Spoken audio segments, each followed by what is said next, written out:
Hello everybody. This is Dr. Susie today from the Real Life Genius Show. And I wanted to thank everybody. The show is doing great. We have already 35 subscribers. And I wanted to give a shout out today to some people that were super funny. And I did appreciate the comments that they left in the channel today. A shout out to Mr. Blue Sky, who thought that the captions in the channel were super funny and working on it, Mr. Blue Sky. Street Skater 66, he was like, you might be a narcissist. I'm pretty sure I am. And of course, Shock Value give us some expertise, and some of the misspelling mistakes, that are in the videos. And, Shadow Sniper, gonna put a comment. I didn't understand much what he was talking about the dislike ratio. I guess he goes into ads.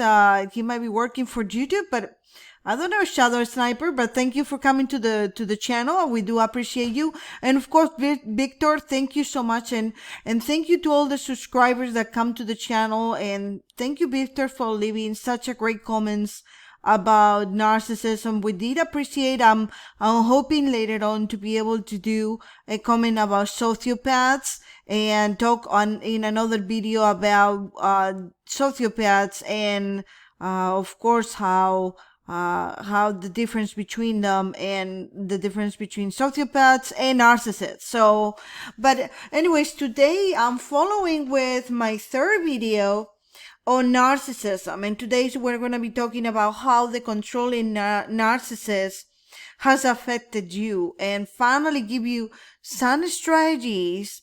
We have a few quizzes about your feelings, and then strategies and some boundaries and strategies for you to deal with the narcissist in your life. So stay tuned with us today. Now, are you aware of what the narcissist is doing to you? Obviously, when you are dealing with the narcissist, there's always some brainwashing that has been occurring. And as you go through the process of being aware, there's always going to be some deprogramming. We talk about how some of the victims can get all the way even to suicide. So we're going to examine some of the reactions that you suffer because of the controlling perfectionist being in your life. How do you respond internally, emotionally, and mentally to the criticism? How do you behave as a result? And how we are able to identify your difficulties, because obviously this has something to do with what's going to happen later on in your life. This is going to affect you in several areas.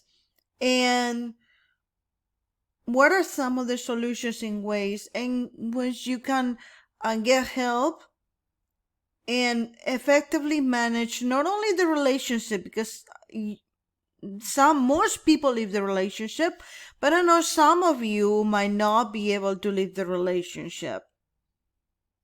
So some statements like this might be familiar. You might have heard people say things like, oh my God, Steve is always looking over my shoulder. He's always waiting for me to make a mistake, or he can always wait to criticize me or put me down.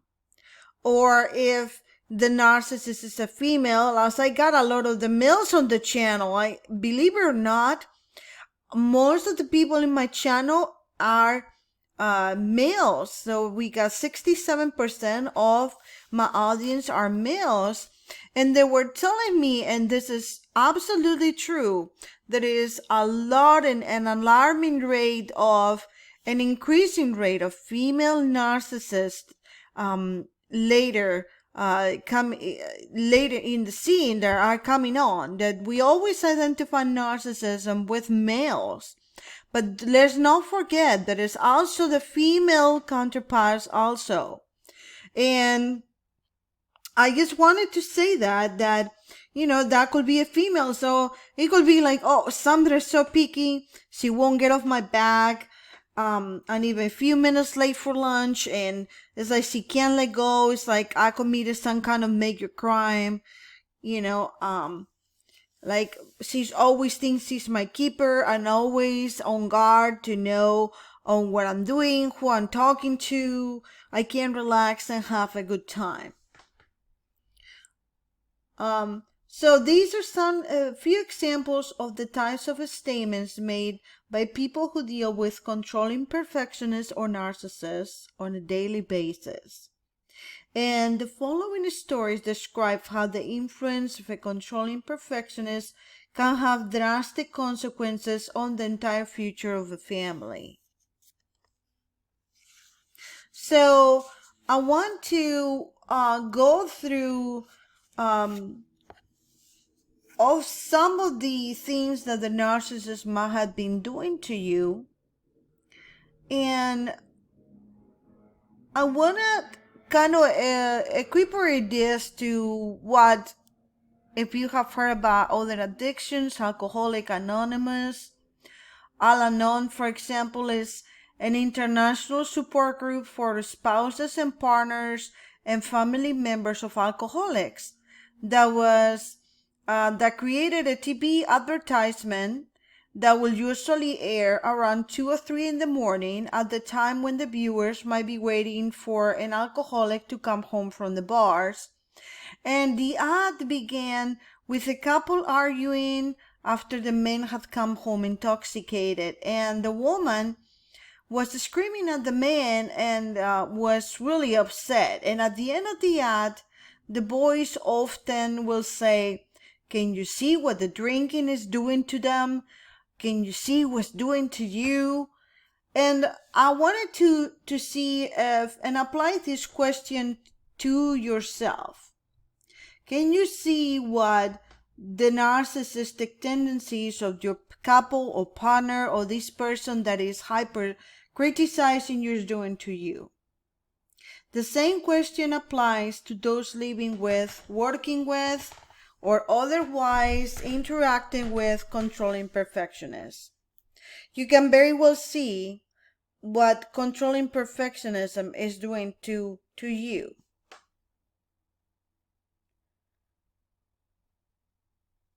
Certainly you have some inkling or are aware of the effect that the controlling perfectionist has on you. Otherwise, you wouldn't be listening to this podcast or to this video if you're watching YouTube.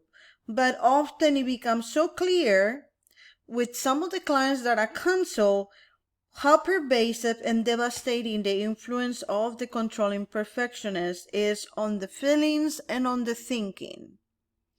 And sometimes we're unaware because most of the times this comes after a certain period of time and we're not aware that this has been going on for a while. Some of my clients often report that they feel as they have been brainwashed by this person, sometimes over the course of years, and that their counseling becomes a way of deprogramming them of certain aptitudes.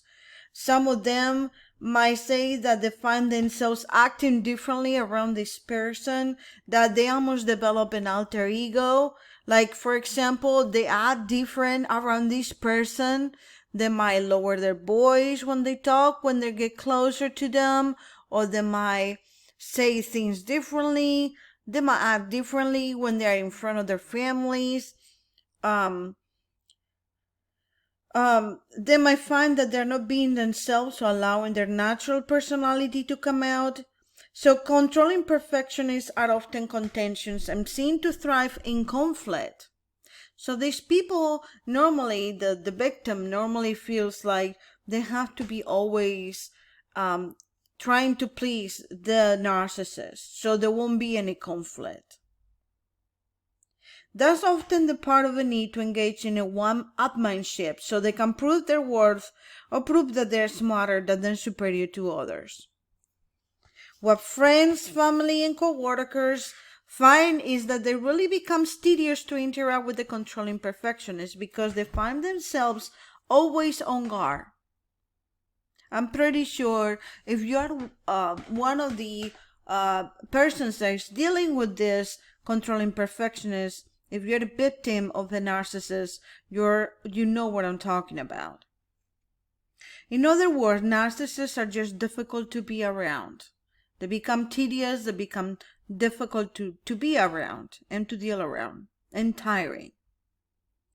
To get some perspective on this, imagine talking with a friend or coworker whose company you enjoy, and you talk about your weekend, talk about a movie you saw recently, and you share a joke, and the conversation feels light and easy, doesn't it?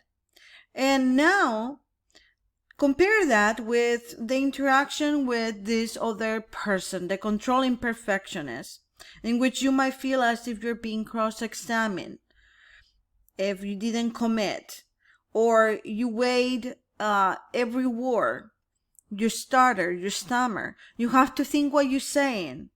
These conversations are anything but light and easy. Now, let's talk a little bit about your feelings. Although it is important to keep in mind that no one can make you feel a certain way, and I have heard this many times, especially coming from perfectionists. I can never make you feel this way. You only can make you feel this way. I have heard this many times, right? And you can see I put both female and male, right? It can be female perfectionist, male perfectionist. Both can be both narcissistic. It doesn't matter if it's a male or a female. But let's explore some of the emotions that the controlling perfectionist or narcissist may trigger in you and how this may affect the way that you feel about yourselves. So how your feelings have been affected. So I'm going to give you some feelings some feelings.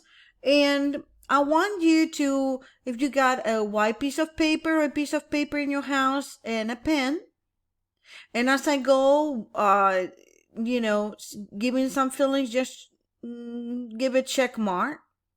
And you don't have to put a number next to it this time like we did on the past video, but this time just get a check mark and just count the number of check marks that you get. So we're gonna talk when you are talking about comparing yourself, thinking about this person that in which you're talking about the narcissistic person, right? You're thinking about this person and you're thinking about how your feelings have been affected. You're gonna put a check mark if you, for example, I often feel inferior. Do you feel inferior when you're thinking about this person? Put a check mark. I often feel demeaned by things this person says about me or by his or her put downs.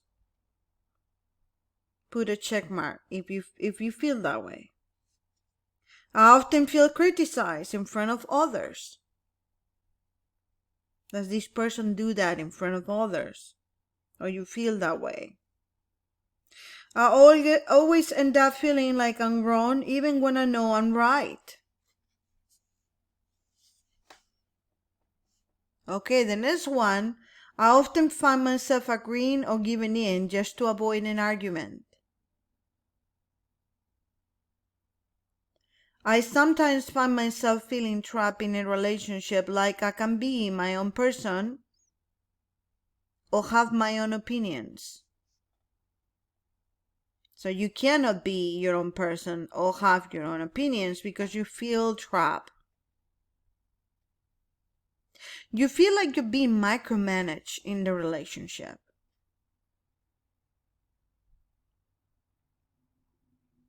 You feel like you don't have much control over your life whenever you have contact with this person.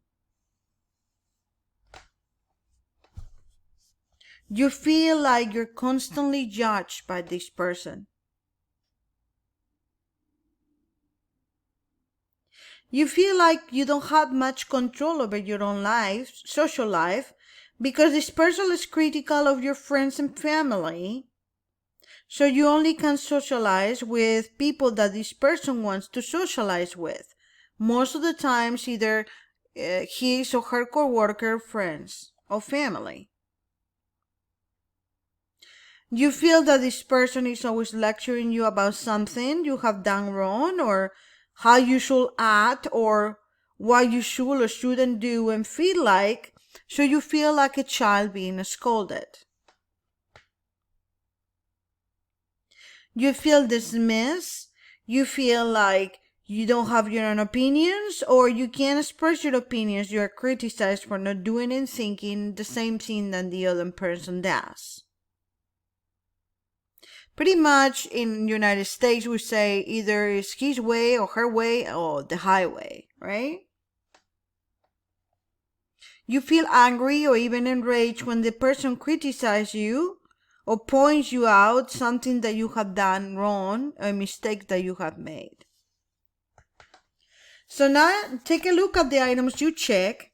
And if you check 4 or more, then the controlling perfectionist or narcissist is likely having a profound impact on how you feel about yourself.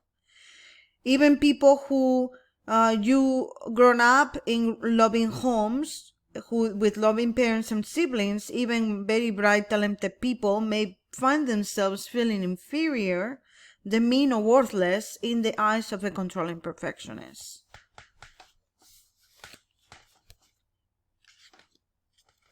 All right, so let's go farther down, and we're gonna go, now that we know how you feel, how your feelings have been affected, let's go talk about your thinking. How you feel about yourself as a result of interactions with the controlling perfectionist in your life may have an impact on your self-perception and overall self-esteem. We all understand that. For example, if you find yourself feeling inferior when the controlling perfectionist treats you in a demeaning way or speaks to you in derogatory tone, over time you may come to think of yourself as inferior. So at the beginning, your self-esteem might be really good, but over time, the narcissist does this over years or over months of dating or courtships or marriage, and over time, your self-esteem may be deteriorated. So these changes in thinking are often subtle at first. However, they tend to become more pervasive over time, and of course, at the beginning, sadly, you might not be able to see it, and you eventually come to see yourself as the controlling perfectionist does: not smart enough, not talented enough, not thin enough, not smart enough, not loving enough. And this is what our clients mean when they allude to brainwashing. You start to judge yourself too harsh. Constant criticism. You might lead to believe that you have no gifts, no talents, and nothing to offer. And this is why some clients might contemplate suicide and might experience anxiety disorders, depression, and all kinds of, suicidal thoughts and ideation and other things. So I want you to think about how your thinking has been affected. And we're going to do a little exercise again. And I want you to be honest by yourself. And if, again, just like before, if you have a piece of paper, go ahead and check. I'm going to go through each one of the phrases and you just put a check mark. And you are going to count the check marks later on. All right, so I'm going to start with the first one. I must be inferior or stupid. I'm being humiliated on purpose. I can never change the situation. No matter what I do, I can never compete with this person. The relationship never goes my way because of my own defects. No matter what I do, I'll never be able to change the relationship. I'm stupid for staying in the relationship and for not getting out sooner. This person is gifted and talented, and I must support him or her. Even though I feel demeaned by this person, I still feel attracted to him or her and want his or her approval. Being around this person will somehow benefit me. Look over the items you check. Can you see instances in which the controlling perfectionist has shaped the way you think about yourself? Have you reached certain conclusions about yourself or come to see yourself differently as a result of your influence by controlling perfectionists?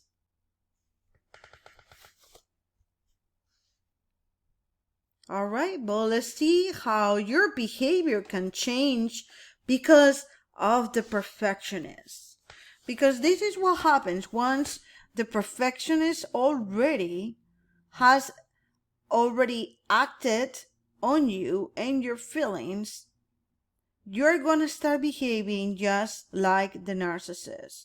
You're starting to behave like the aggressor because and unfortunately, you're gonna start taking this aggressive behavior not on the aggressor itself, on the narcissist, but on the people around you. That poor people around you that have never have no idea that you might be dating or you might be close to a narcissist. And so controlling perfectionists have a unique talent for imposing their expectations on others. And what's amazing is that most people will take on these expectations or try to adhere to them, even if the standard expectation seems to go against their nature. Although changes in behavior are subtle at first, most people report that when dealing with a controlling perfectionist, they often make concessions or say and do things that they wouldn't do ordinarily. So there are people who will do anything to keep the peace, whether at work or at home. So a good daughter, for example, will find herself striving to meet her perfectionist father's expectation that she get into the best college. A good son will date only someone his perfectionist mother approves of. It might seem wise for someone who works for a controlling perfectionist to try to live up to the boss expectations, etc. Now, how your behavior has been affected. Let's check. So I'm going to go through a list, and if we want to do the exercise, let's check if some of your new behaviors are affecting other people around you. Are you now being the aggressor with other people around you? Are you having now the aggressor's personality attached to you? So I'm going to read the first phrase and you can put a check mark to each one of them. Are you refusing to participate in situations in which I might have or you might have contact with this person?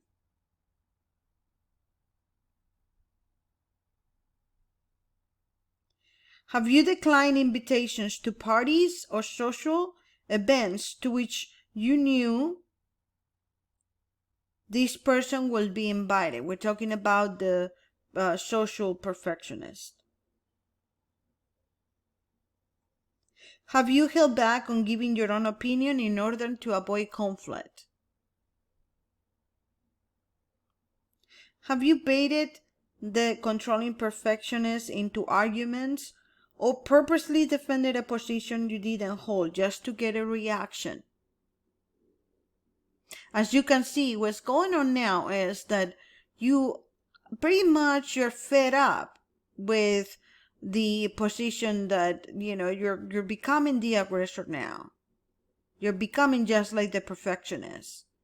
And so you're trying to kind of like you're in survival mode, right? You agree with this person even when your opinion differ in order to avoid a fight or argument. You gave in to this person's demands rather than saying no, but then you end up kicking yourself.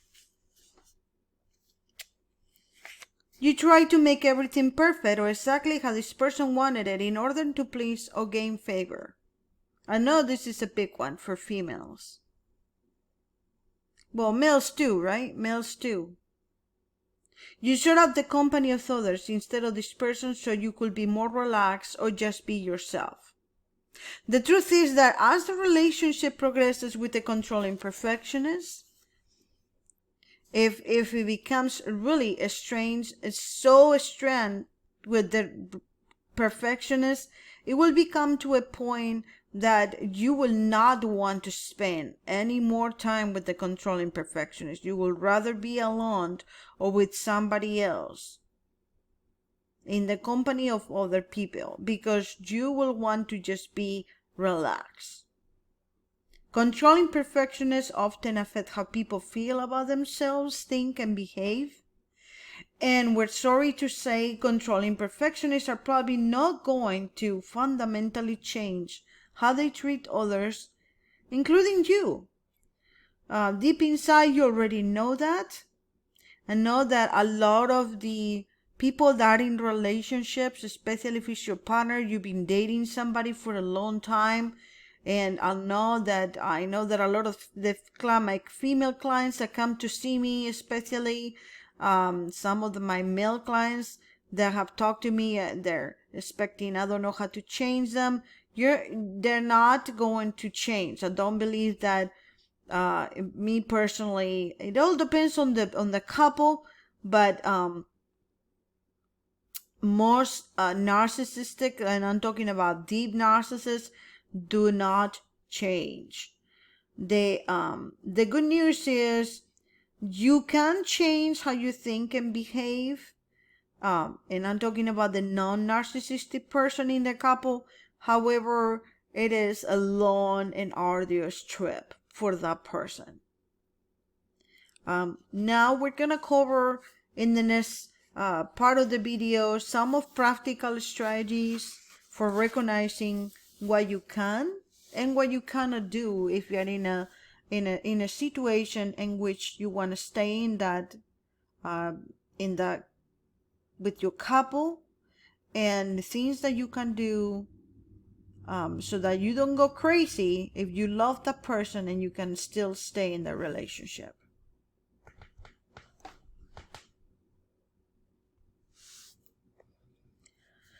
So to just do a review, controlling perfectionist, conscientiousness, following the rules, maintaining high standards are, of course, the things that they put the most importance. So because of their tendency to think in terms of right versus wrong, black and white, all of none, controlling perfectionists or narcissists often feel justified in imposing their will on others, believing that their way of doing things is the one true and only correct way.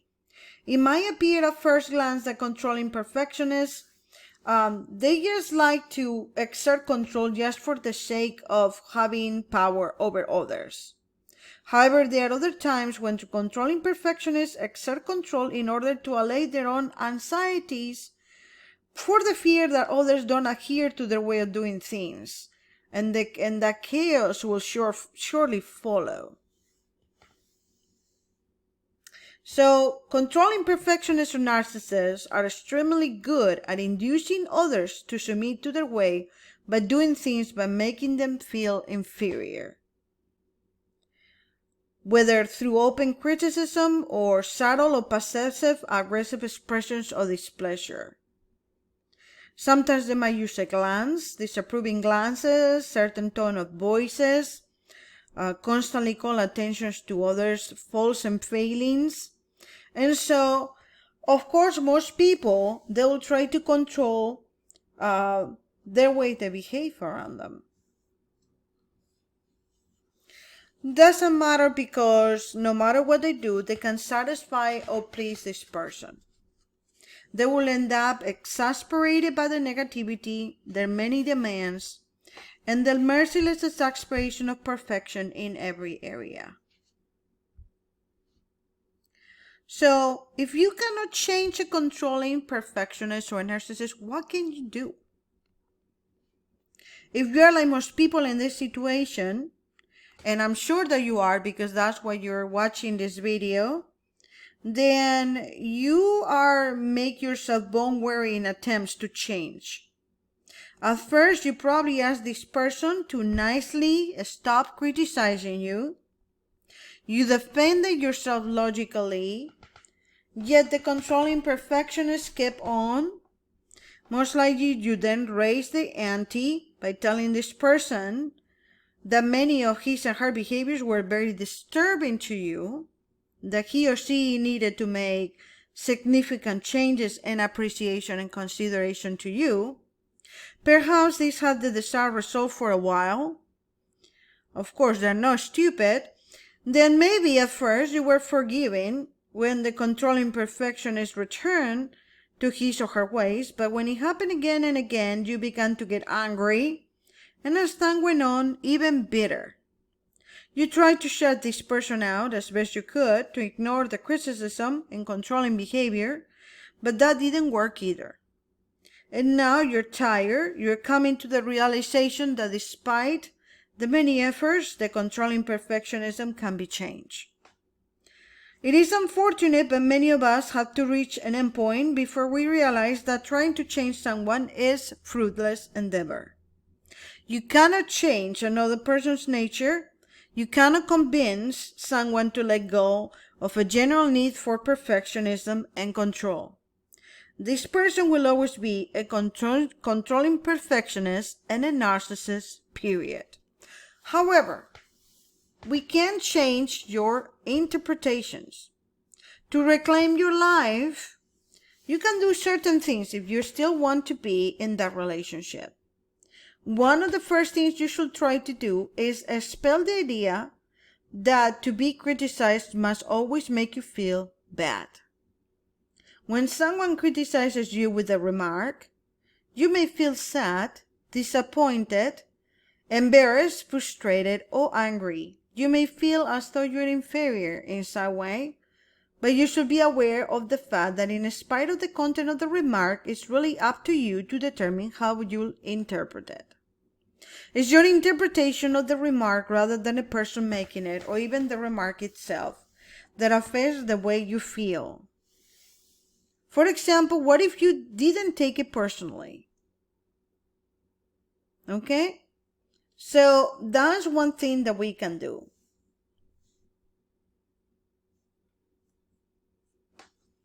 What other things can we do? We can change our battles.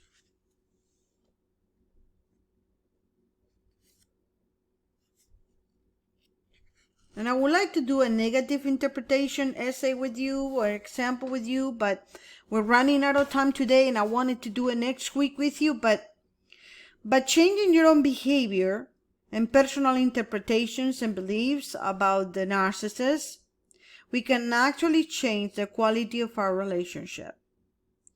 For instance, you don't have to go around walking on pins and needles and feeling like you're under the microscope whether the controlling perfectionist is around.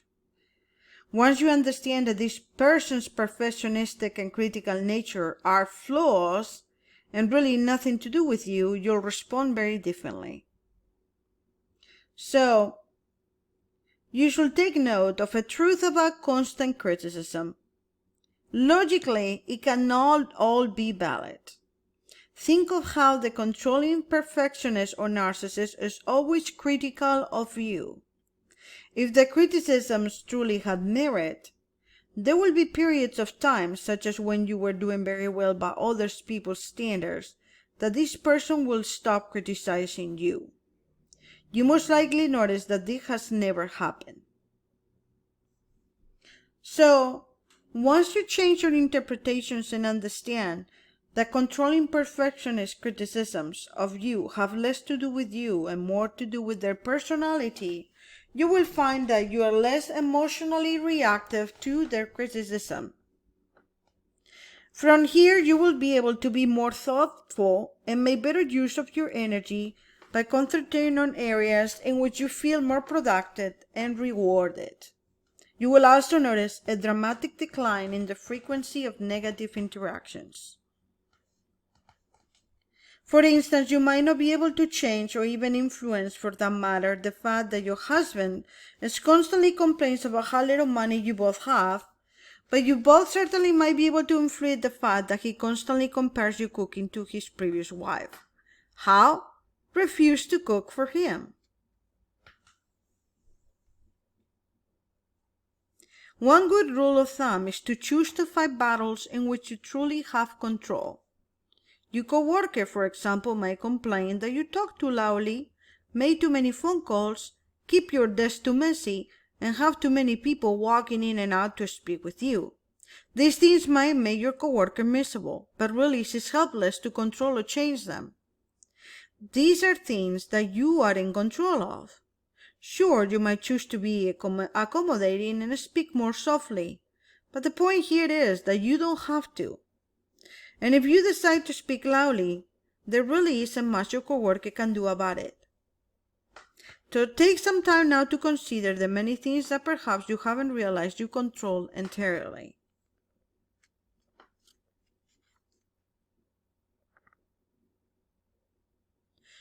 You don't need to be nasty when you assert your control, just firm and resolve. You may do battle in a very polite manner and without sarcasm or condescension. I think sometimes you need to learn how to stay positive, be polite, but be persistent.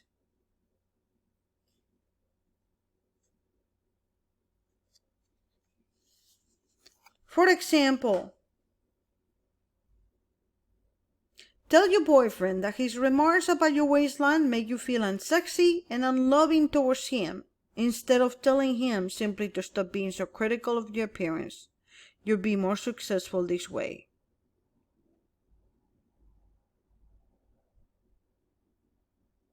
When you choose your battles, every confrontation is like an investment. Eventually, it will pay off. So you have to learn how to change your battles.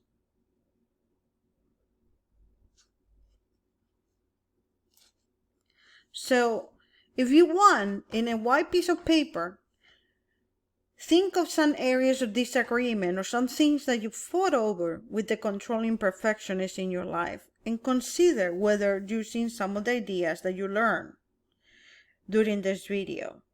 And first, list those issues that you can most likely assert control over. For example, you should start your phrases with, I feel that I can gain victories in the following areas.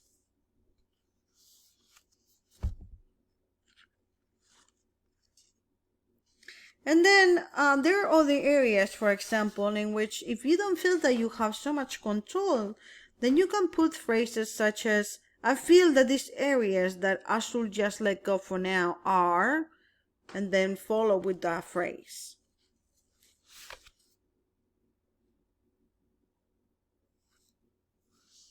In the next video, we will also talk more about goals, but for now, I think it's good that we talk about changes, and we're gonna do a summary right now about what we covered on this video.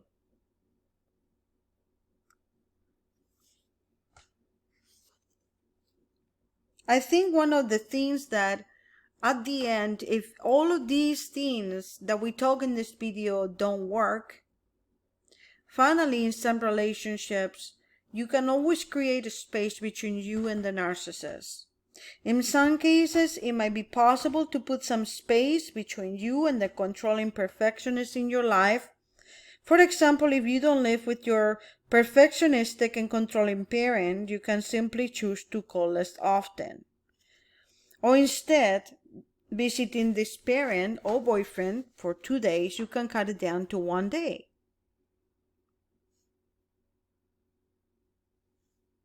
Something simple you can do to create space is refuse to let yourself be drawn into arguments that have no logical solution or outcome. For example, doing phone calls, instead of doing a phone call with somebody that drawing you on as a perfectionist for an hour or 30 minutes, limit phone calls to 5 or 10 minutes. Remember that controlling perfectionists are extremely judgmental, and no matter what the facts are, they always feel convinced that their opinions are right, and anyone who disagrees, it is therefore wrong. Avoid conversations involving religion, politics, or other areas in which the controlling perfectionist has strong views. Creating a space whenever possible is an easy way to limit the impact that the controlling perfectionist has on your life. As such, it's just one way to set effective boundaries and limit the damage that the controlling perfectionist can do.